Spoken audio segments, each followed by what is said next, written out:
Well, the translators are gone, and the live stream is waning, which means that if we just listen to my colleague Matthias, the best thing in the world would be to leave it to you, the people.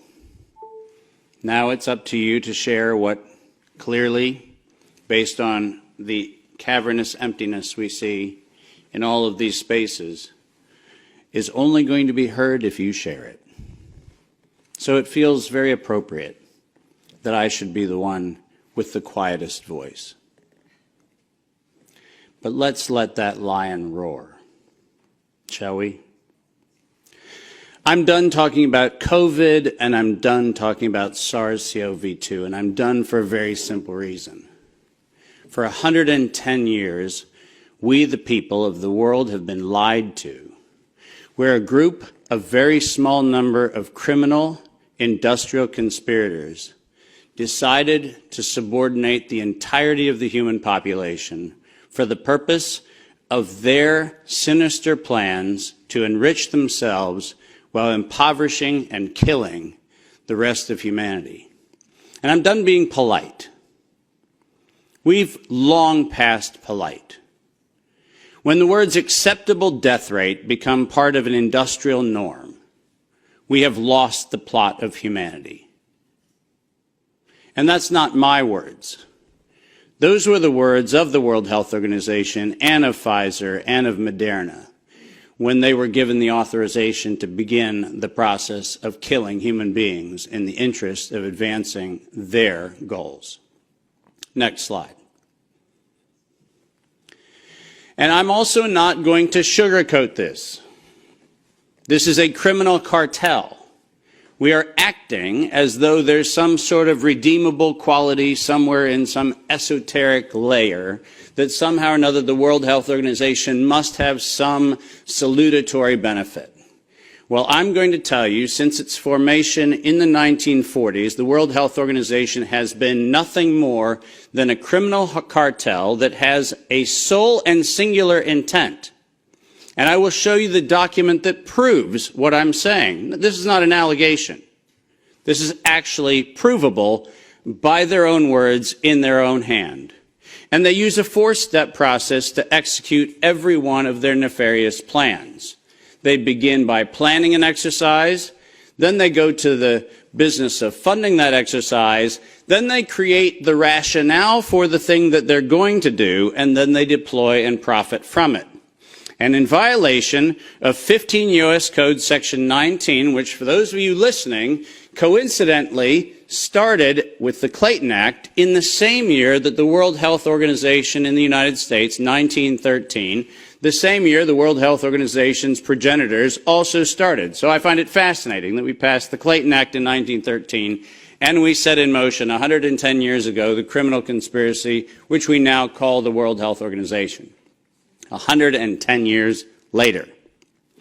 And in violation of TIFU, or TEFU, I don't even know how to say it, the TFEU, the treaty allegedly for the functioning of the European Union, which I think needs to now be called the Treaty for the Dysfunctional European Cabal. Article 101 unambiguously lays out the conditions that this was never a public health anything.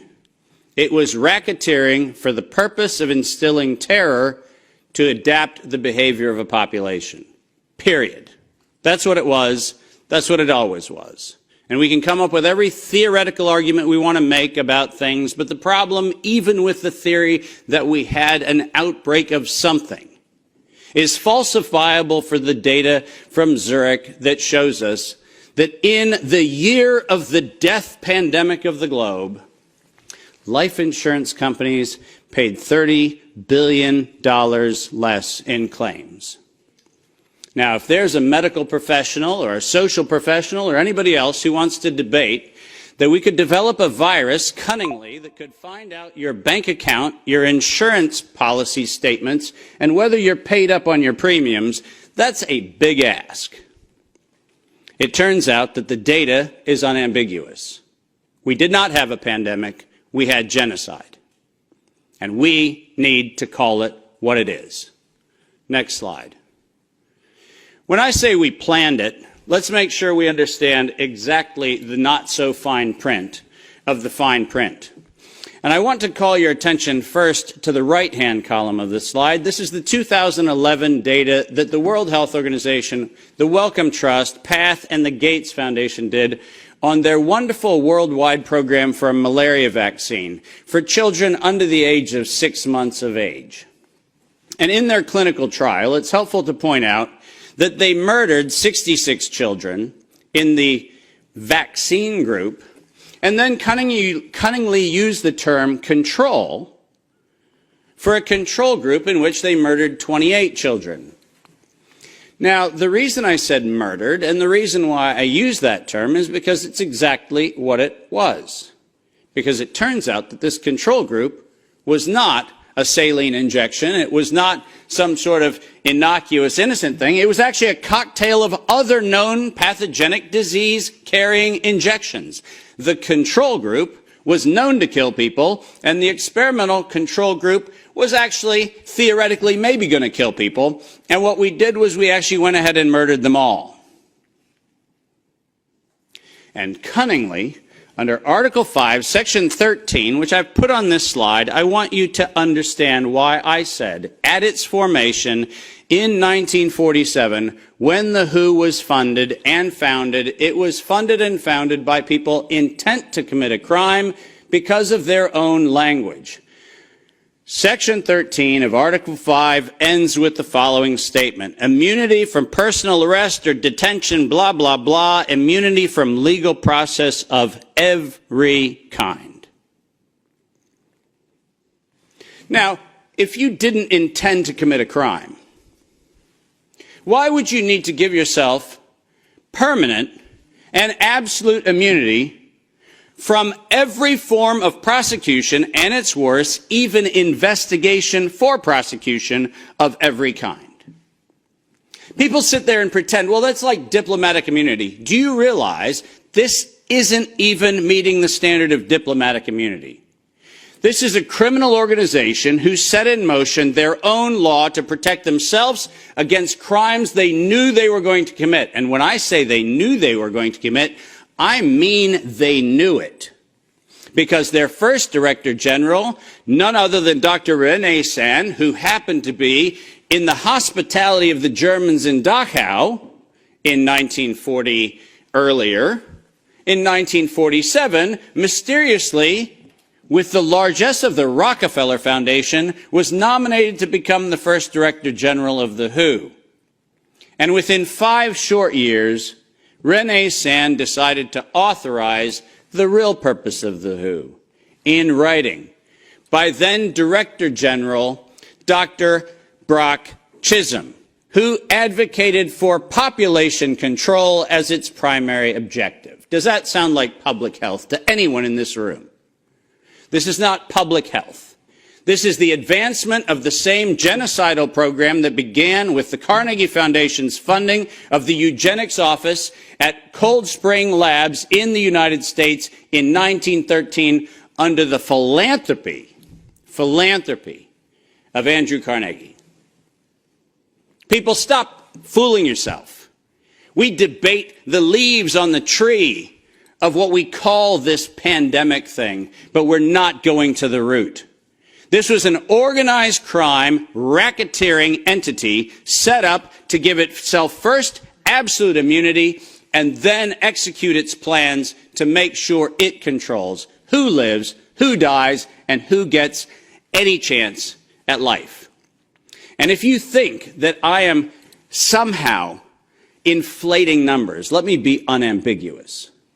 Under every treatment of tax provision, if I were to tell you that there is an 88% controlling interest of any organization, you might conclude that that actually aggregates into a controlling interest. And it turns out that if we look at the foundation donations to the World Health Organization, 88% of those come from a single organization, the Gates Foundation. That constitutes a violation of every competitiveness law in Europe and every competitiveness law in the United States. This is absolutely not only not an independent, charitably funded donation, but more importantly, under the tax laws on both sides of the Atlantic, this constitutes directed donations which specifically are forbidden and do not have any place anywhere in the Charter of the World Health Organization or any of the UN-affiliated organizations. When I say this is a crime, I mean it's a tax crime, a racketeering crime, a money laundering crime, and now the crime of racketeering leading to murder and global terrorism. Next slide. I told you that the second thing after they plan it is they fund it. And why don't we use the criminals' language in their own words, because it's the best way to say it. When they actually planned the release of the use of a biologically modified chimera associated with the model derived from coronavirus, they actually said the following: to sustain the funding base beyond the crisis, we need to increase the public understanding for the needful medical countermeasures such as a pan-influenza or pan-coronavirus vaccine. Now, let me pause for just one moment and remind you that the crisis that they were speaking of was a crisis of diminishing funding. There was no health crisis. This was a crisis of their coffers were starting to run dry. That's the crisis.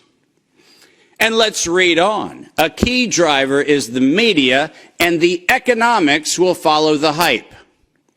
We need to use that hype to our advantage to get to the real issues. Investors will respond if they see profit at the end of the process. That is officially the statement made by the conspiratorial cabal that by that time was the decade of vaccines put in motion in 2011 by the Global Preparedness Monitoring Board of the World Health Organization, and it was the funding base for Peter Daszak's partnership with the chimeric production of pathogens both in North Carolina and in Wuhan. So don't tell me that we have to do an investigation into where this came from. The criminals have admitted to it in their own words. Next slide. And now we get the fun one that no one in Congress is willing to address, which is the elephant in the room. On October the 21st, 2014, despite the multiple conversations between Senator Rand Paul and Anthony Fauci, where we've been told that Rand Paul has done everything he can to put Fauci on the ropes, he has had in his possession the letter that you see on the left.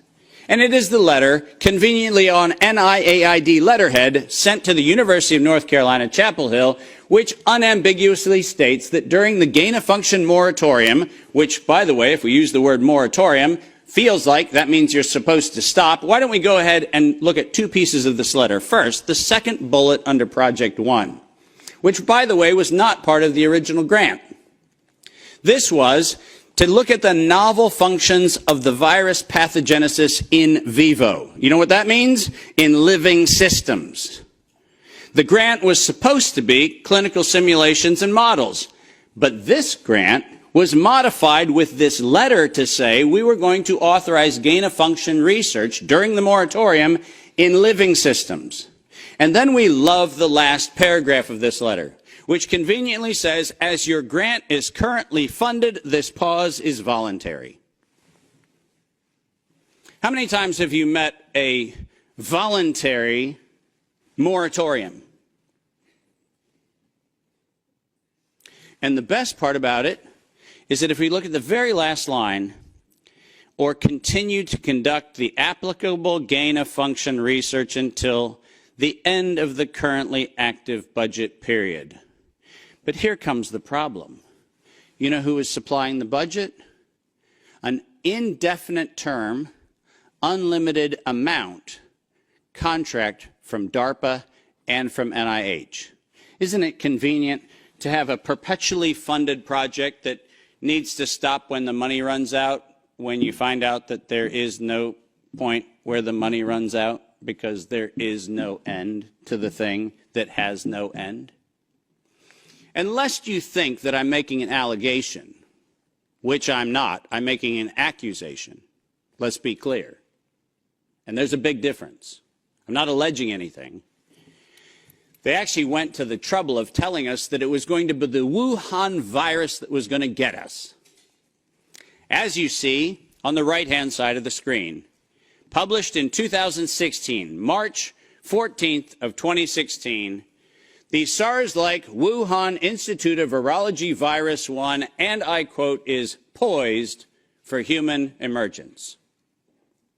Does that sound like we're just surprised that something in Wuhan went a little haywire in December of 2019? Or does it feel like we were told, look at Wuhan, and look at coronavirus, and look at what we've been doing to manipulate coronavirus in Wuhan and the University of North Carolina, Chapel Hill, and lo and behold, we're going to go ahead and tell you that we're ready to release it in 2016. Next slide. We're almost done. And then they created it.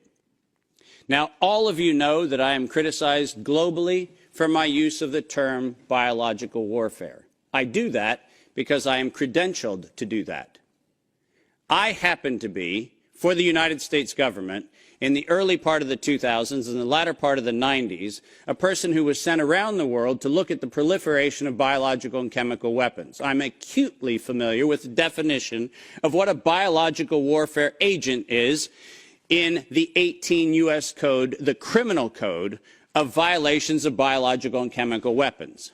And so my assessment is, in fact, professional and right. And the reason for that is I'm the one credentialed to make that determination for the United States government for many years. That's why I say it. But let's pretend for the moment that I'm just a nut job. Maybe I don't know what I'm talking about. So why don't we look at what the criminals said themselves, shall we? In 2005, at a conference sponsored by DARPA and the MITRE Corporation, Ralph Baric, the architect of the lethal strand that has been injected into millions and billions of people's arms, that Ralph Baric was sponsored to present the following, and let's go ahead and use his words, presentation: synthetic coronaviruses, biohacking, bio-warfare enabling technologies. Does that sound like a public health distribution program? Does that sound like something that is accidentally misinterpreted to mean something else? Or does biological warfare enabling technology sound like not countermeasures or pandemic preparedness? It sounds to me like biological warfare enabling technologies. And the reason why I have that hunch is what followed was he received, next to his NIAID grants, non-competitive DARPA grants in matching funds for over $140 million of aggregate funding going into his and his related programs on synthetic biological warfare enabling technologies. So do I have a problem calling the injection a biological warfare enabling technology? Absolutely not, because that's what they called it. And we know that they knew they called it that on September 18th, 2019. Because on September 18th, 2019, the racketeering, co-conspiring cabal of interlocking directorates, also known as the World Health Organization, said that they were going to conduct an experience for the world that was going to be a rapidly spreading pandemic due to a lethal respiratory pathogen. The lethality in that statement is the problem. They didn't say we're going to maybe get a little bit of sniffles going around. They said we were going to actually have the promulgation of a deadly agent. And the stated reason, in September 2020, the progress indicator is that the world would accept a universal vaccine. Not, we'll look at other options of treatment. Not, we'll have a look at what might be early intervention, as Dr. McCullough has so clearly advocated for in many, many, many instances. Not that.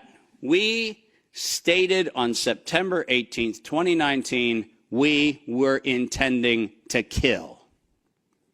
And we were intending to kill to create the fear that would drive people to accept something that without coercion, no one would have accepted. And that's published by the criminal racketeers. Next slide, and there's only 2 to go if you're following. Deploy and profit from it. We were told investors will respond if they see profit at the end of the process, and lo and behold, guess what they saw? Profit at the end of the process. 2022, $100 billion for Pfizer of public funds. Moderna, after lying to the Congress in October of 2020 when they were asked to actually verify whether NIAID was promoting an injection that would enrich NIAID, where Anthony Fauci and the entire team at NIH said that they had no financial interest in their recommendation, they receive a back payment royalty of $400 million for the first payment of the royalty. $400 million. More than any Institute of Health has ever received in a single payment for a single invention in the history of American medical research. And lo and behold, what do we receive after that? A request from the World Health Organization to expand its budget by 11% to make sure that the people who profited from it donate to it. And guess what they just did? They laundered the money right back. That's what they did. Next, and now you get the final slide. This is not a public health crime. This is actually not a constitutional crime. This is a criminal act done by a criminal institution established to enable criminal behavior since its foundation in 1947. That is what this is. And we should not be debating the merits of democracy or liberty or anything else, as irrational as that would be if we stood at a bank robbery and debated the merits of printing dollar bills. The problem is not the dollar bills, it's the bank robber. And the problem here is not health, and it's not public health, and it's not the suppression of information and the suppression of dissident views and the absolute unconscionable treatment of physicians around the world and academicians around the world who spoke out against this. That's not the crime. The crime is that we had criminal racketeers who conspired and developed a, quote, emergency. The same criminal racketeers planned, manufactured, and did all agency capture to make sure that you were told that you would use terms that they tell you to use. Vaccine, face mask, health, social distancing, none of which had ordinary use definition. So we just used them. Criminal racketeers price fixed with interlocking directorates where known competitors came together and fixed prices in direct collusion in violation of both European Union standards and in violation of both the Sherman and the Clayton Act in the United States. These were crimes. It was organized crime, and we should treat it as such.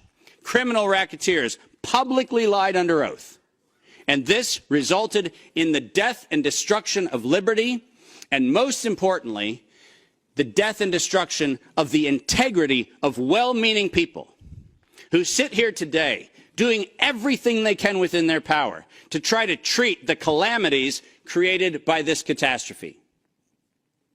I will not for a moment denigrate the multiple contributions of amazing academic and medical professionals who've tried desperately to step into the gap and stop the corrupt outcomes of these crimes. But I will, without doubt, say the following. Until we treat this as a criminal conspiracy of criminal racketeers resulting in global terrorism for the purpose of profiteering and murder, until we have that conversation, we're having the wrong conversation. Because we are not here to debate the merits of a modified agreement for a criminal racketeering organization. We are here to end the criminal organization itself. This is my call to every single person on this planet. Don't just limit the power of the WHO. Destroy the WHO. Thank you very much.